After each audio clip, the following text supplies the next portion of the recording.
I watched the press conference and the weigh-in for Lara versus Hurd, which comes on Showtime tonight at I believe it's 10 o'clock p.m. Eastern. And James DeGale and Caleb Truax were acting like best friends from rival schools. They've been friendly, and it's been animated back and forth between the two. I like DeGale in a rematch. What I don't like is he's trying to come back off of a surgery that he had before the first fight, and he's trying to beat a guy who just beat him. But he didn't lose the first fight because of the shoulder surgery. He lost because Truax outworked him and out-hustled him. DeGale should win, but I think it's going to be tougher than he thinks it's going to be. He's going to work, but in the end, I think he'll get his revenge. So that was an immediate rematch. How about that? An immediate rematch. See, when you're the perceived opponent or B-side and you win, okay, there's an immediate rematch. Had DeGale won that fight and it been close, well, he wasn't going to fight Truax again. You move on. So when a couple of years ago, when Keith Thurman won a controversial decision against Sean Porter, to the dismay of about 8,000 of the 10,000 fans, or however many were there, you run it back again. That's how boxing works. And when you don't, you come with situations like this. Thurman holding the belt hostage. Porter being told, oh, just win another fight and you'll get the rematch with Thurman. And he won another fight. Well, just win another fight and you'll become his mandatory. And he won another fight. Oh, well, now you got to beat Berto. And he beat Berto. And it's like, he's still, he's getting played. So, this is how you do it. A side, B side, whoever wins, you run it back. Or you deal with a bunch of mess like they're dealing with now.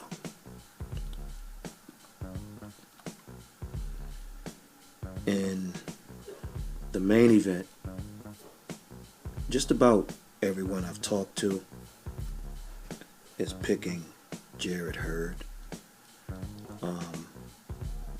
If you look at the weigh-in, Charlo jumped to the front of the crowd at the weigh-in and tried to steal the spotlight.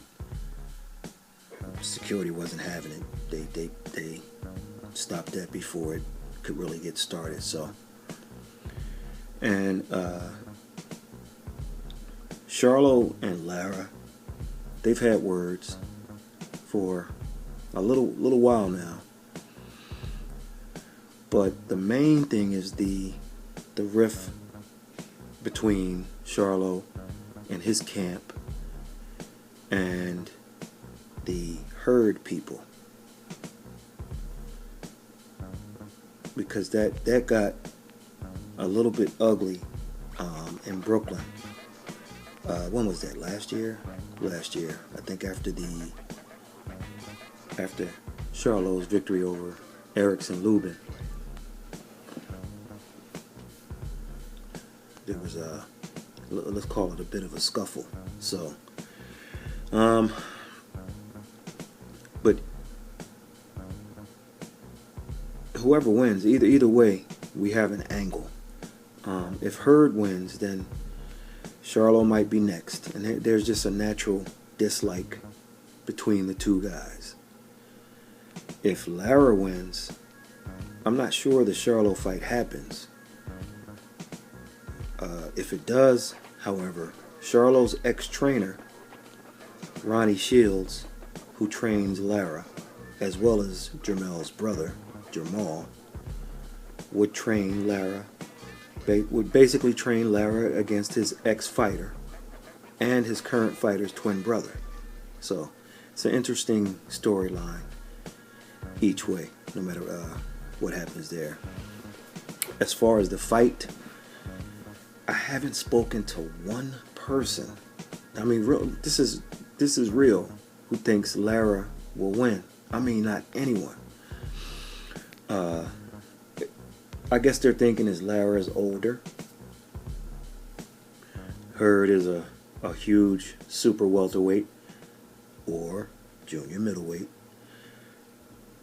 He's going to impose his will on Lara. His size, his strength. And if Lara can't hurt Jarrett, then his 35-year-old legs won't be able to move away from Hurd for a full 12 rounds from Hurd's power shots. And as goes with Cubans, Lara's 35-year-old age is probably 3 to 5 years younger than his true age. I mean, we don't have birth certificates for a lot of the Cuban or Cuban Americans, so we don't know. Lara is officially 34 years old, but he has a birthday next week, so that's why I say 35. So people believe the youth, the size, and the power of Hurd should be too much for Lara at this point. I'm not sure about that. There's a real chance that Lara can give this kid a boxing lesson.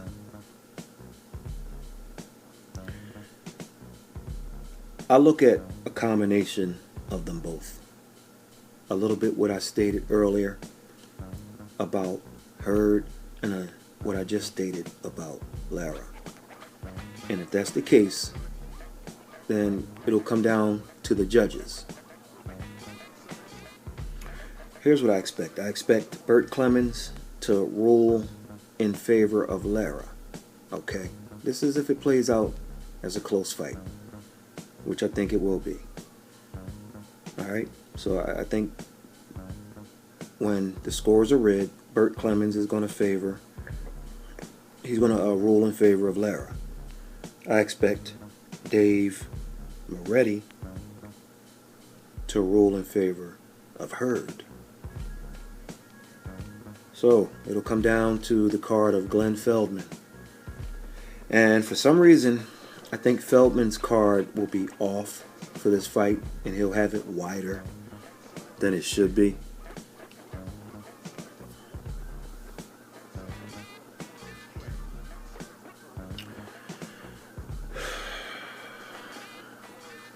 I think Erislandy Lara will win this fight.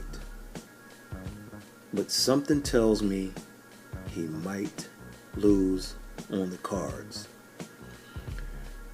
I wouldn't be surprised if Kenny Bayless does something questionable here. He's been bought off in the past, in my opinion. Just my opinion. So, I think it'll be one of those fights where officially the score is going to go to Hurd. As you hear the sirens in the background, I could just, if it's not my grandfather clock, it's just the sirens, boy, I swear. And then wait till the summertime when I have the window open or have the air conditioner blowing. Either way, we have to find somewhere else to do these these videos. So it'll probably be something. If I choose to score it, well, I'll have Lara winning a close one, but couldn't argue if you gave it to Hurd, or Hurd winning a close one. You couldn't argue if they gave it to Lara. But I just have a feeling that it's going to be one of those things where I think Lara won, but the people that matter say that Hurd won. We'll see. The third fight of the triple header, and more likely the opening bout of the evening, is between Julian Williams and Nathaniel Gallimore. Now, this is a super welterweight or junior middleweight eliminator for Hurd's IBF World title. Now, Williams has won 2 in a row, and he fights Gallimore, who's won 7 straight. I have to be honest, I don't think Julian Williams looked good in his last fight. Ishe Smith pushed him more than I thought he would. Smith is an ex-champion, and he's crafty defensively. All right, I'll give him that, but I expected more from Williams, which lets me know he might not quite be there mentally. And to be honest, the fight before that against Joshua Conley, I didn't consider that impressive either.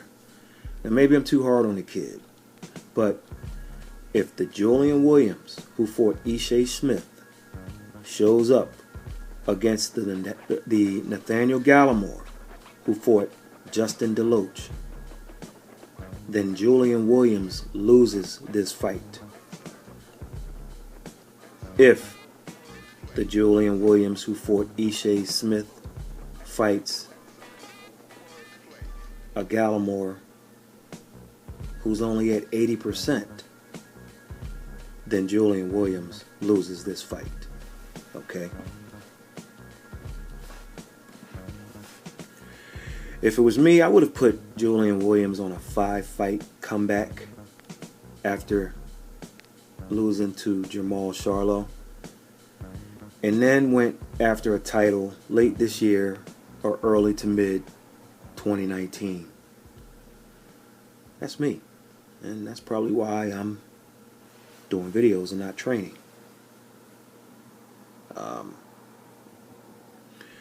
But I mean, Julian, the kid looks in absolutely phenomenal shape. I'm just not sure he's quite there yet mentally. I could be wrong, but Gallimore is a dangerous guy to be fighting, especially if you have confidence issues. Now, Williams might be, he may appear to be fine, but there were a couple of things I didn't like.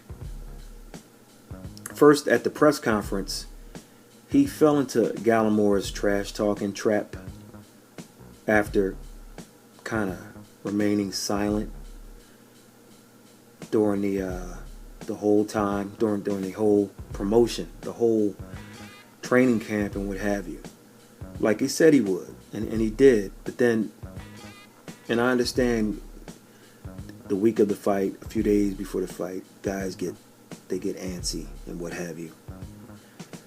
But I thought he kind of fell into the trash talking trap that Gallimore has been hoping to lure him into. So, secondly, during the weigh-in, Julian did like a 3-second stare down, and then he just turned and walked away. Now, I know stare downs don't mean a lot, but you gotta stand in there and look at the kid, man.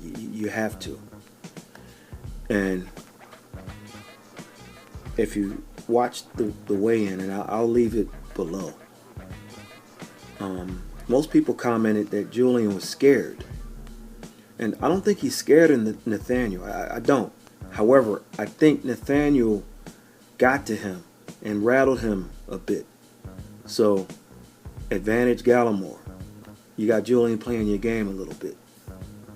That doesn't guarantee a win, but you win that battle. Okay. In a war, you have many battles. So he won that one. But on the flip side, Gallimore axed his trainer, George Hernandez, and he's now going with Buddy McGirt and John Pullman. Now, he had Hernandez from the beginning of his career all the way up to the DeLoach fight. Could that be a factor in this fight, as he hasn't been with McGirt that long? I think it's only been one fight. We'll see. Now, I shouldn't say this, but I'm rooting for Williams in this fight. He's a good kid.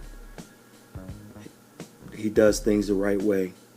I've spoken to him on a couple of occasions. I've dealt with his trainer, Stephen Edwards, a little bit. But you can't. You got to put your likes of a fighter aside sometimes when you're trying to determine. You're trying to give analysis on who you believe is going to win. My gut tells me there could be multiple knockdowns in this fight. I can see Gallimore catching Williams on the inside with a short hook. I mean, that's Gallimore territory. I can also see Williams' hand speed also catching Gallimore. So don't be surprised if you see knockdowns in this fight. I think Williams' sharper technique will prevail here, but he better be on his A game. He knows what's at stake, and he will win, in my opinion. I'm still concerned about him mentally, and we'll know within the first few rounds if his confidence is restored or if he's still a bit damaged mentally. It's like a 55-45 fight, in my opinion. Close. Watch Williams' fight with Charlo. It only went 5 rounds, I think. I think it was 5 rounds. But look at the work he did in rounds 1, 2, before and after the knockdown, 3, and 4. I thought he was slightly ahead